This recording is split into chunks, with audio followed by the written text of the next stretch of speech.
I don't remember the dark, not really, but I feel it. It's a memory in my bones, in the thick green hide of me.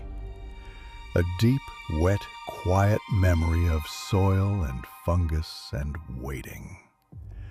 It weren't a thinking time, it was a growing time. Pushing up through the dirt, breaking out of the spore sack like a fist through a squig's belly. The first thing I ever knew wasn't light or sound. It was hunger. And after the hunger, the need to fight. They're the same feeling, really. I woke up proper in a pile of us, a heap of green flesh, all twitching and grunting in our sleep.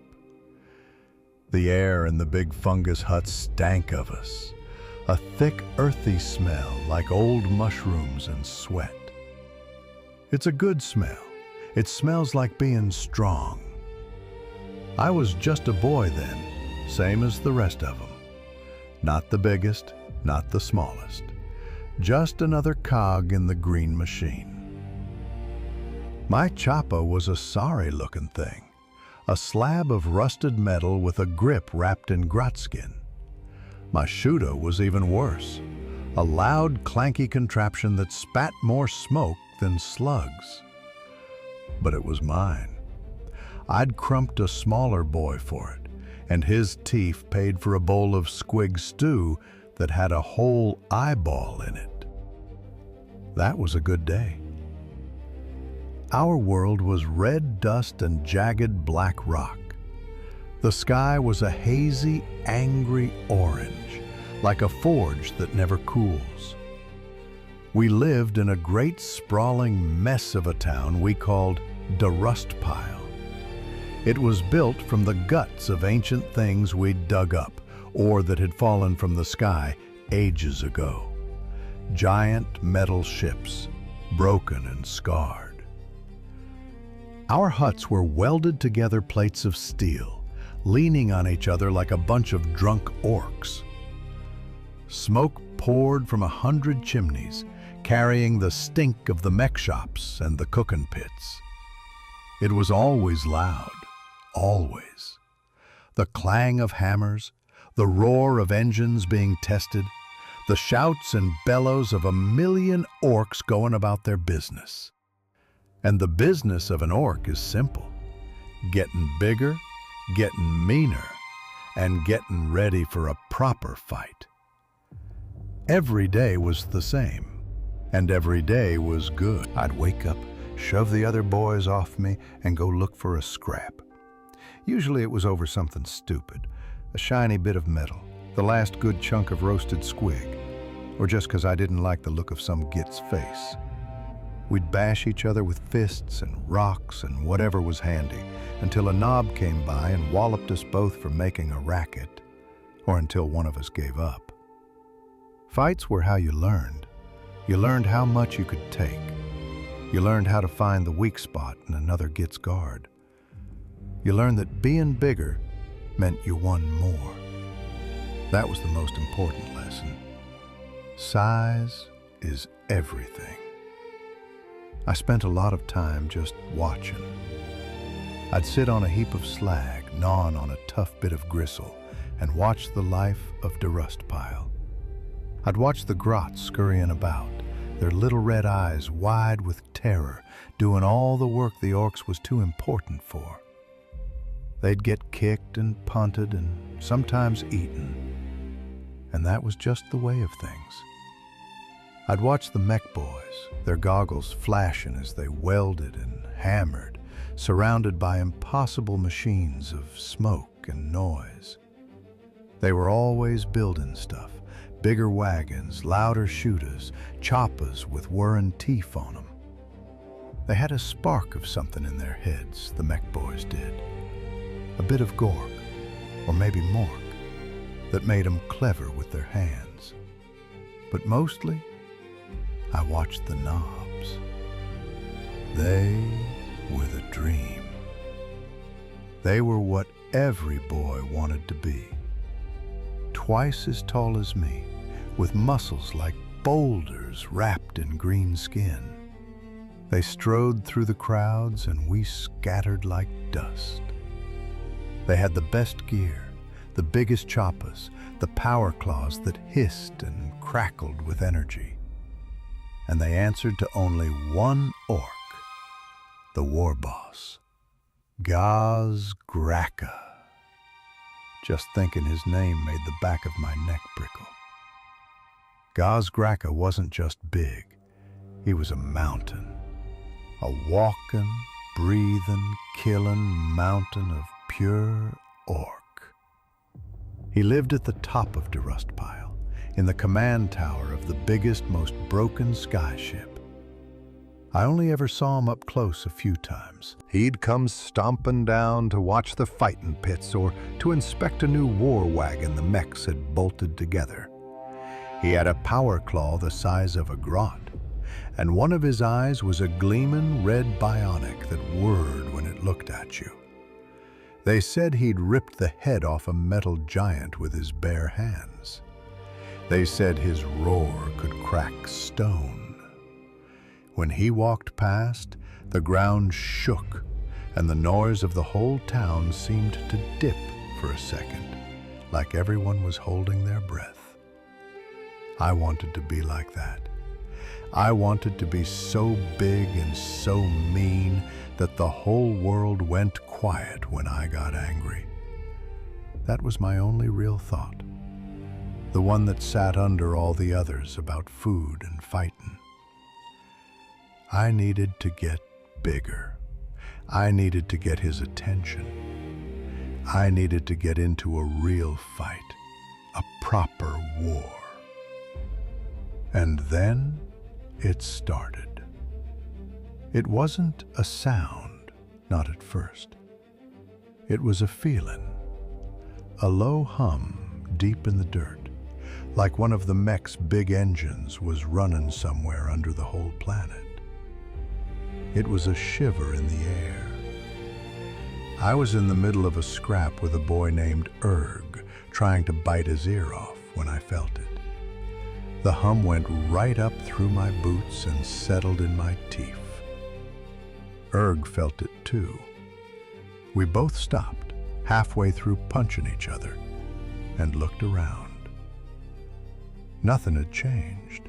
The hammers were still clanging, the grots were still squealing. But something was different. The air tasted electric. Over the next few days, it got stronger. The low hum became a thrumming you could almost hear. The weird boys, the ones who talked to Gork and Mork, started getting twitchy. Their eyes would roll back in their heads and green lightning would crackle from their fingers. They'd babble nonsense about a big green storm coming, a wave of us that would wash over the stars. We mostly ignored them, but their fits got worse. The mech boys got it too. They started working faster, getting wild looks in their eyes. They stopped making useful stuff and just started making things that were loud. Engines with no wagons attached, just roaring and belching fire. Shooters so big, it took 3 orcs to lift them. The whole of Durustpile was getting restless. The fights got more vicious. The squabbles turned into brawls. The brawls into riots. It wasn't angry, not really. It was joyous.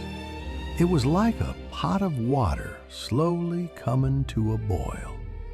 A green pot filled with millions of us, and the fire underneath was getting hotter and hotter.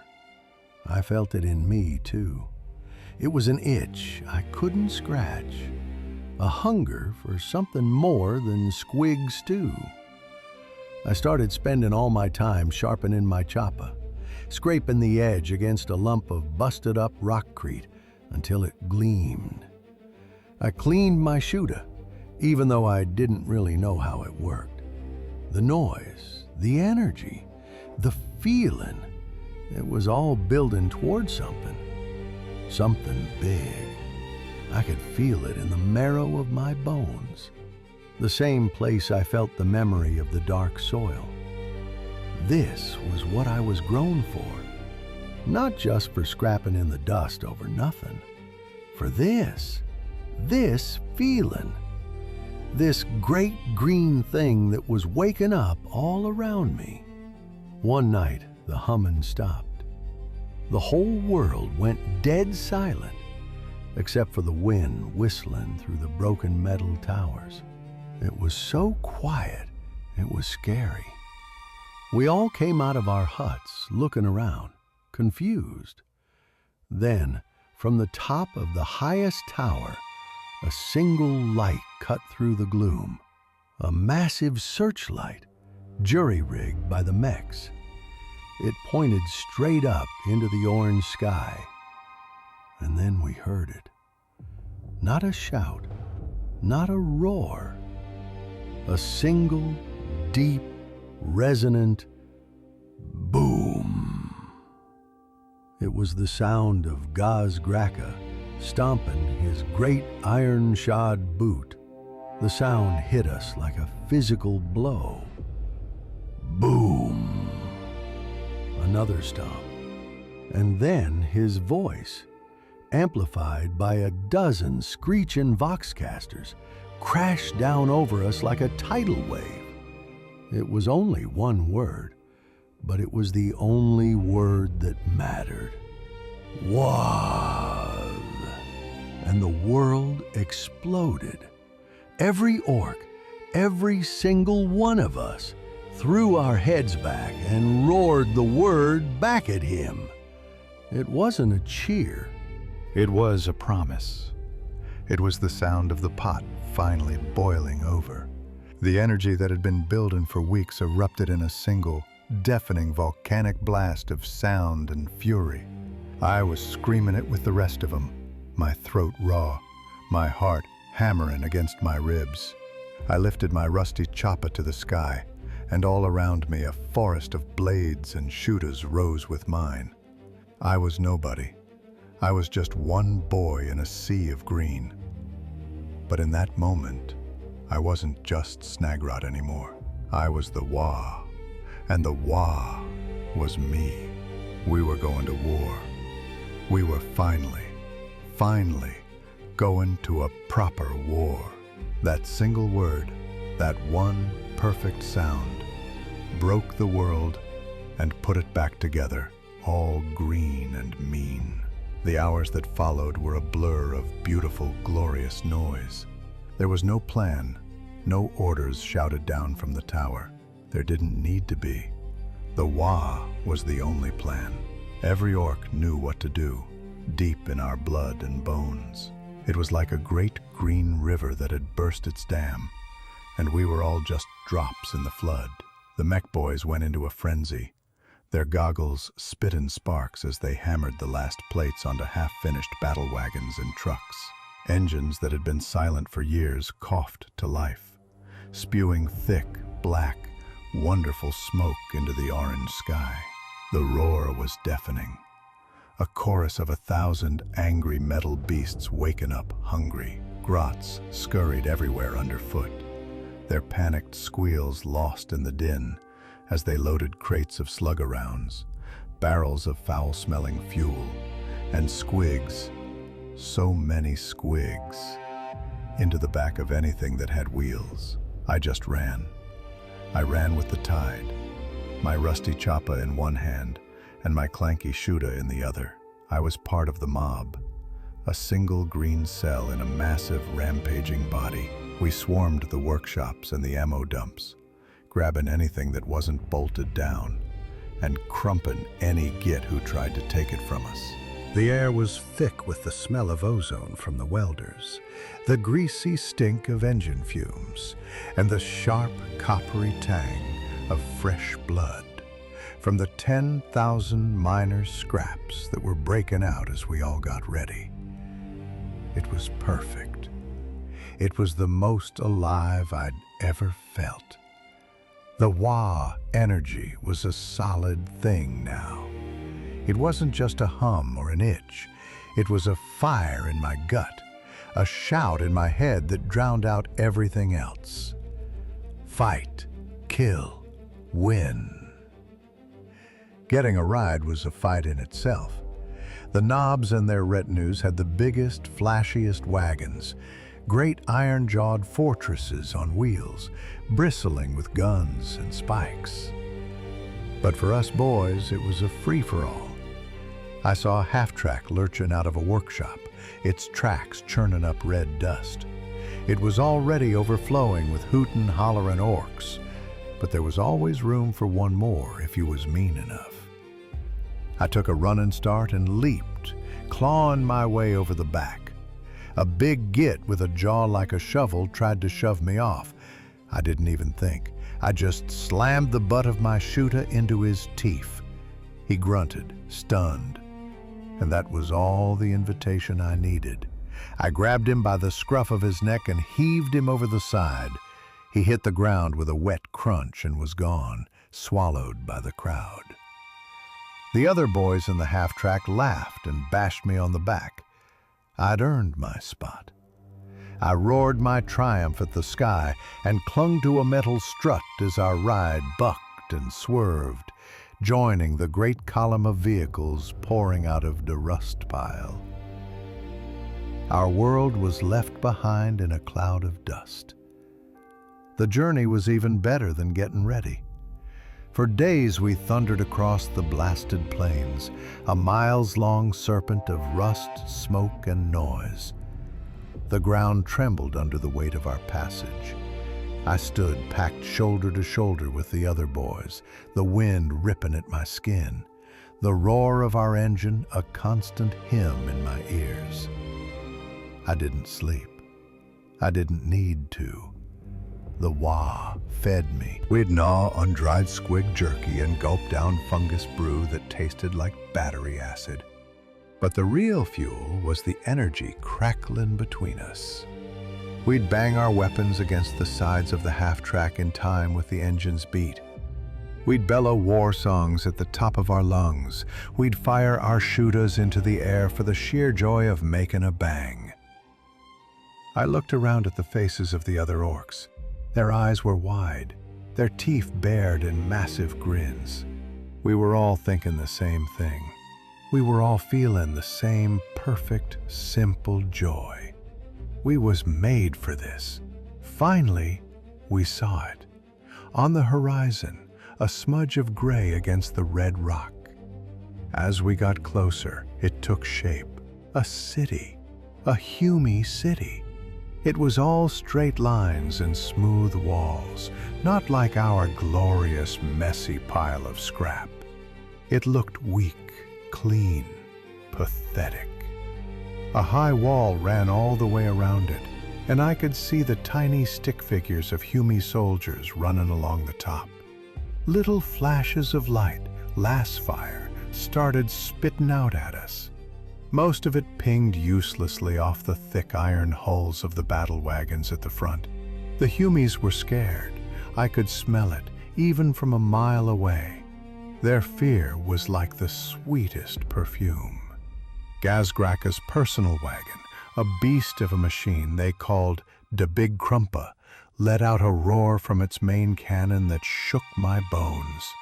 A huge shell sailed through the air and smashed into the Humy wall, blowing a chunk out of it like a giant had taken a bite. And with that, the Waaagh broke. Our driver floored it. The half-track lurched forward, and we all roared as one, a wave of green hate and hunger cresting before the crash. The noise was impossible. The constant thunder of our own guns, the high-pitched shriek of the Humy's lass weapons, the crump of explosions, and over it all, the bellowing of 1,000,000 orcs screaming for blood. We hit their outer defenses, trenches and wire, and just plowed right through them. I saw a Humy soldier look up from his ditch, his face pale and his eyes wide with a terror so pure it was almost funny. Then our tracks went over him, and he was just red paste in the red dirt.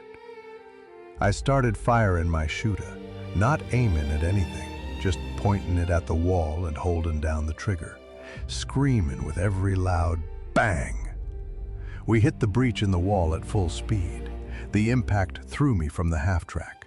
I landed hard, rolling through dust and rubble, the air knocked from my lungs. I came up on my hands and knees, my head ringing.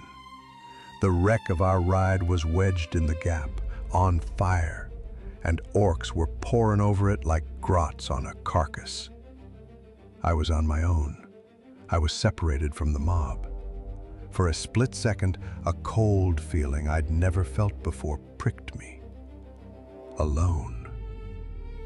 But then I saw a Hume in a flash uniform pointing his little pea shooter at me, and the cold vanished, replaced by a hot, simple rage. I scrambled up, roared, and charged. He got off one shot that sizzled past my ear. Then my chopper came down. The impact was beautiful.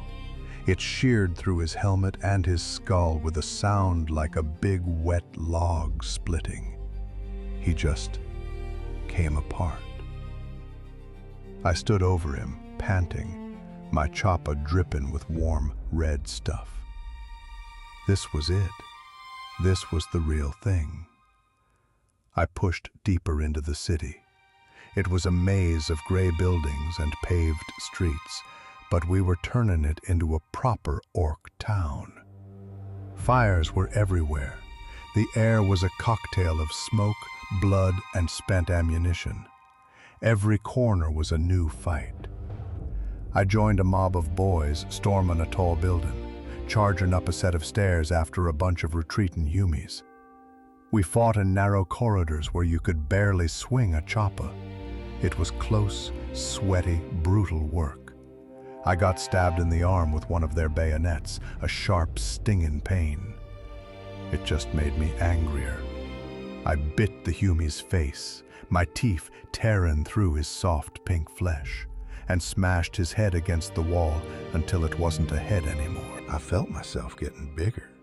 It wasn't just a feeling. I could feel the wounds closing, the muscles in my arms and shoulders bunching up, harder and thicker than before. The fight was feeding me, making me stronger with every kill. I took the Hume's gun, a proper, solid thing, much better than my old shooter. I looted a bag of his grenades. I was getting better gear. I was getting bigger. This was the way. The battle raged for what felt like forever. I lost track of time, of everything except the next corner, the next enemy, the next kill. The Waaagh energy had built into a psychic hurricane. It was so thick I could taste it, a metallic tang on my tongue. I fought my way onto a wide plaza, a great open square surrounded by burning buildings. This was where the fight was thickest. Hundreds of us were locked in a massive brawl with the last of the Hume defenders, who'd formed a circle around some fancy-looking statue. In the middle of it all, I saw him, Grimdark. He was a god of war. His power claw, decay, rose and fell, and with every swing, Hume tanks were torn open like ration cans. His roar cut through the entire din of the battle. The psychic energy rolling off him was a physical force, a wave of pure, concentrated orcness that made every one of us fight harder, hit meaner. I was fighting near the edge of the plaza, chopping my way through a line of Humes when it happened. A weird boy on a nearby pile of rubble threw his head back and howled. A bolt of crackling green energy shot from his skull, not at the enemy, but straight up into the smoky sky. At the same moment, Grimdark tore the turret off a Lehman Russ tank and bellowed his victory. The two events, the weird boy's psychic blast and the war boss's ultimate expression of brutal power, crashed together. The Waaagh energy, the psychic storm that had been building for weeks, reached its absolute peak. And it hit me. The universe went silent. The roar of battle, the explosions, the screams, all of it just vanished. One moment I was buried in the loudest noise I could imagine. The next, there was nothing. I was still standing there, my chopper raised, but the world was frozen and quiet, a deep, terrifying stillness. My vision blurred. The plaza, the humies, the other orcs, they all melted away into a swirl of green and red. I felt a pull, a sensation like my soul was being yanked out of my body through the top of my head. I was rising. Up, up, up. I looked down and saw the fight shrinking below me. A tiny, insignificant scuffle on a ball of red dust. I kept rising. I saw the whole planet, a spinning rock hanging in a black sea. It looked like a skull some git had painted red, ready to be smashed. It looked small. Then I saw all of it. The whole black sea, filled with swimming, glittering lights. The stars. But they weren't just lights. They were fires, campfires, battle fires. And every single one was a world, a place to have a scrap. And there were so many of them, more fights than I could ever count. The whole bleeding sky was just one big war, waiting to happen. And I wasn't just Snagrod anymore. I was huge. My arms were nebulae. My eyes were burning suns. I was looking at the whole thing. The whole giant mess of stars and worlds. And I understood it with a clarity that hurt. It was all for us. It was all for the fight. The entire universe was a fighting pit built by Gork and Mork.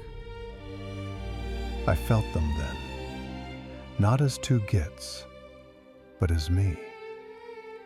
I was them. My right fist was Mork. It wanted to be Kunin, to find the weak spot in the universe and hit it smart. My left fist was Gork. It just wanted to smash everything, brutal and direct. The two feelings were the same feeling. There was no difference. Kunin brutality. Brutal Kunin. And there was only one thing to do. Waaagh! The word wasn't a sound. It was the feeling of a star exploding. It was the thought that created galaxies just so they could be smashed into each other. It was the single, ultimate truth of everything. And then I was back. I was on my knees in the rubble of the Humi Plaza. The sound crashed back in, so loud it was physically painful. The battle was still roaring around me. My head felt like it was going to split open.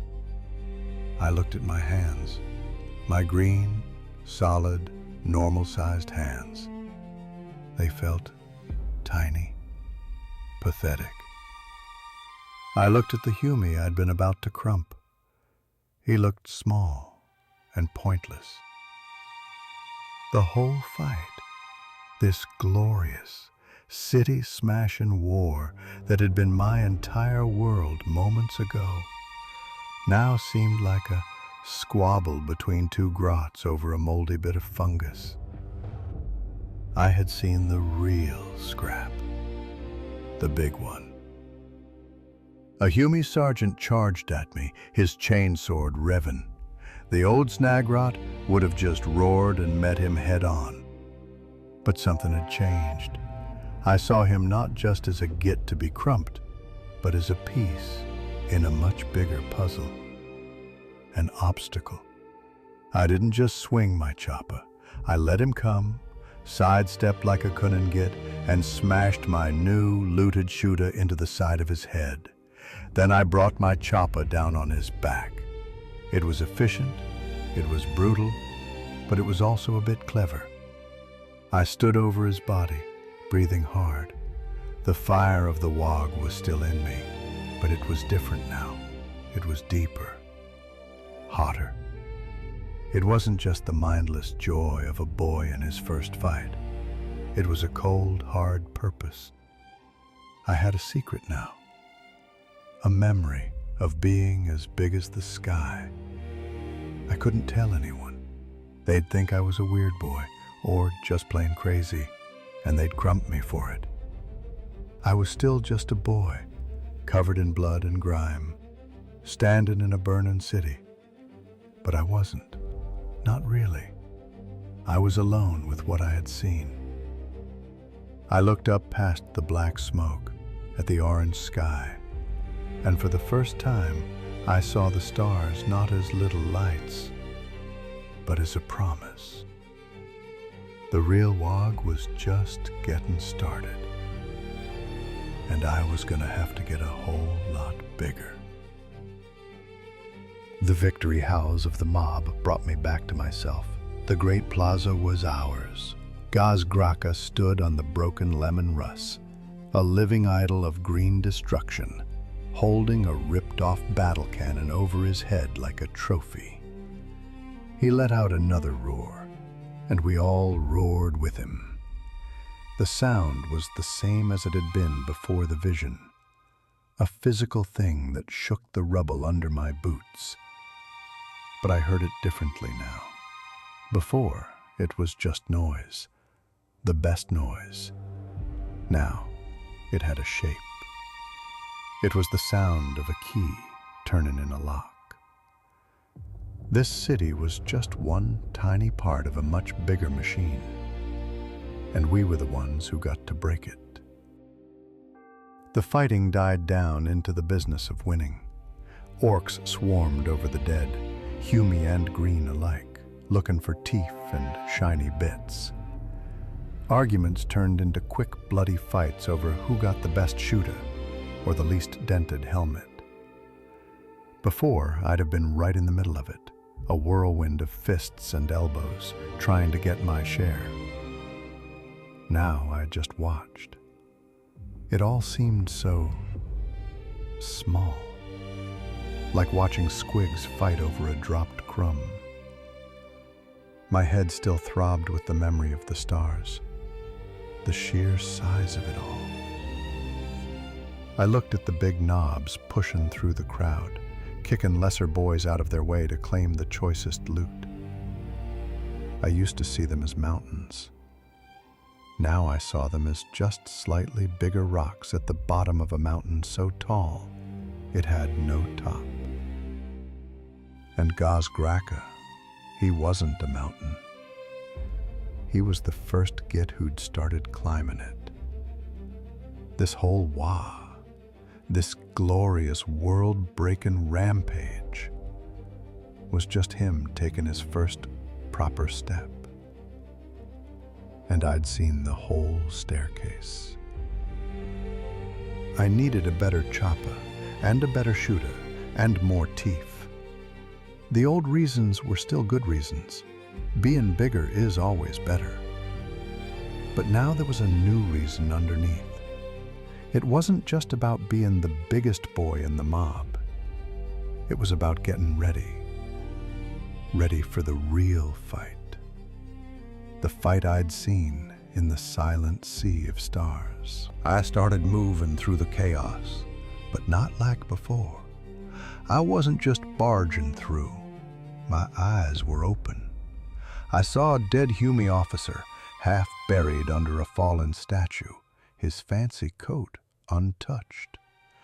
The other boys were too busy fighting over a pile of normal guns to notice. I slipped through the brawl, quiet-like, and pulled a big, mean-looking slug pistol from his holster. It was heavy, solid, cunning. I took his long knife, too, a proper pig sticker. I felt a weird satisfaction, different from the hot joy of a brawl. It was a cold, sharp feeling. The feeling of getting one over on the whole stupid world. Suddenly, a new sound cut through the looting. A heavy, repetitive thump, thump, thump that made the ground vibrate. From a side street, a Hume walker, a sentinel, came stomping into the plaza, its autocannon chattering. It cut a half-dozen boys to bits before they even knew what was happening. Behind it came a last defiant squad of Humes in heavy armor, their guns spitting fire. They were making a break for a big fortified building at the far end of the square, a place with a huge iron door, the last pocket of them. A big knob with a power claw and an iron jaw, one of Gaz Graccha's lieutenants, bellowed a challenge and charged, his boys following him. They were a green wave of brute force, and they crashed against the Hume walkers and the armored soldiers. It was a proper scrap. The knob's claw tore the leg off one sentinel, but another one kicked him square in the chest, sending him flying back into his own mob. The Humes were dug in, making a stand, and their fire was concentrated. They were losing, of course they were losing, but they were making us pay for every inch. I watched from behind a burning truck, clutching my new pistol. The old me would have just charged, screaming my head off, probably to get shot to bits for nothing. The new me was watching. The Humes were falling back towards the big iron door. Their walkers gave him cover, pinning the knob and his boys down. The knob was getting mad, really mad, which meant he was getting stupid. He just kept ordering his boys to charge into the killing zone. I looked past the fight, at the building they were trying to reach. It was some kind of command post, and on the side of it, running up the wall, were thick pipes. Big, greasy-looking fuel pipes, leading from some storage tanks behind the building right into the wall.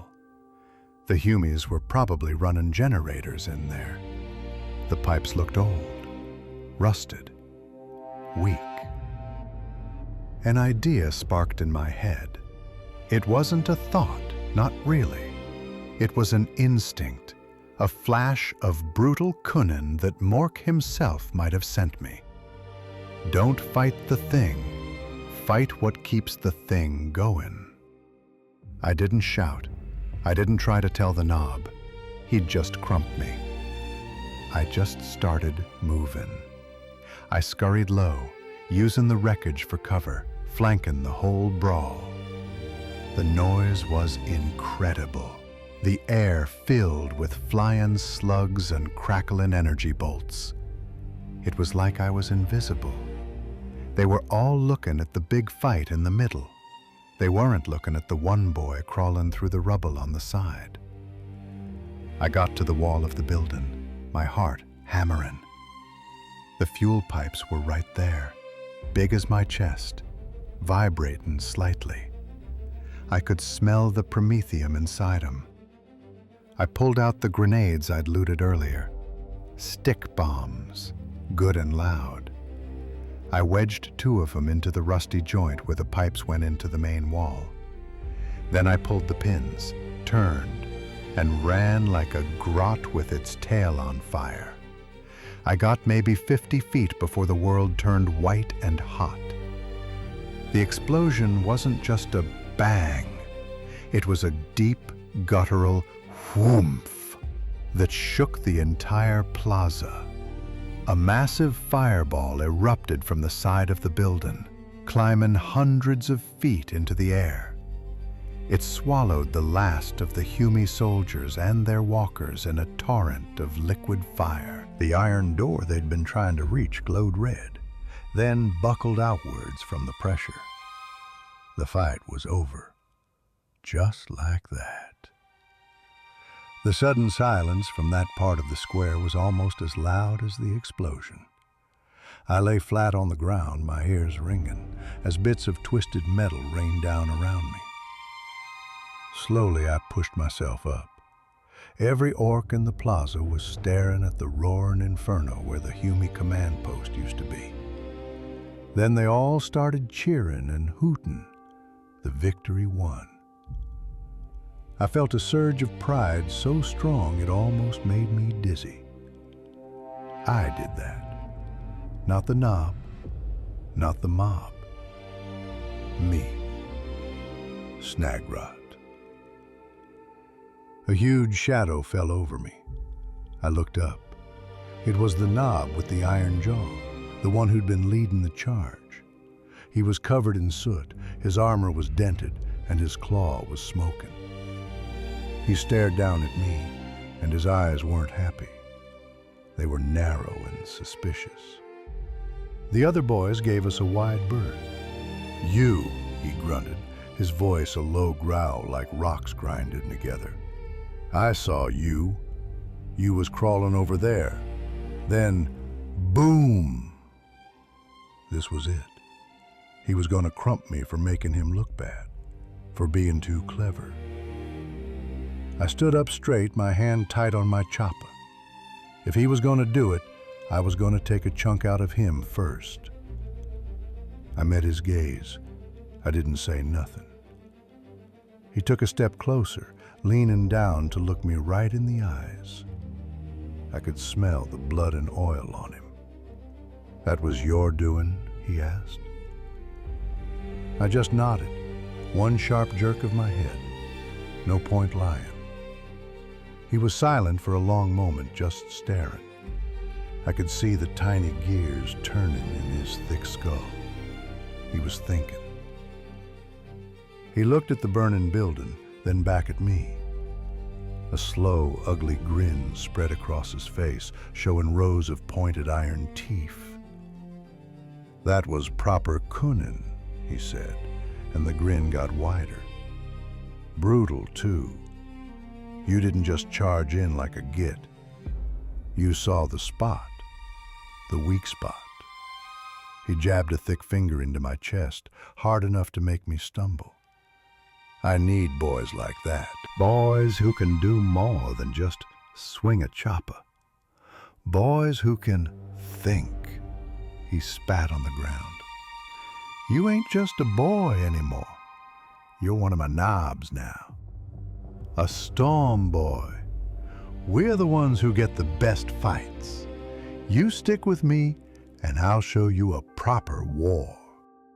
He turned and stomped off toward his mob, who were already gathering around him. He didn't look back. He didn't have to. I was his now. I wasn't Snagrot the boy anymore. I was something else, something new. I stood there for a second, the heat of the fire on my face. The isolation I'd felt after the vision, the feeling of being separate from the mob, hadn't gone away. It had changed. It had become a space around me, a space to grow into. My vision hadn't been a curse. It was a map. And this knob, this city, this whole Waaagh, they were just the first step on it. I looked up at the sky, past the smoke and the orange haze. The stars were out there, waiting. And now, I was finally on my way to crump 'em all. I grinned, a real orc grin, full of teeth and promise. and ran to catch up with my knob. The real Waaagh had just begun.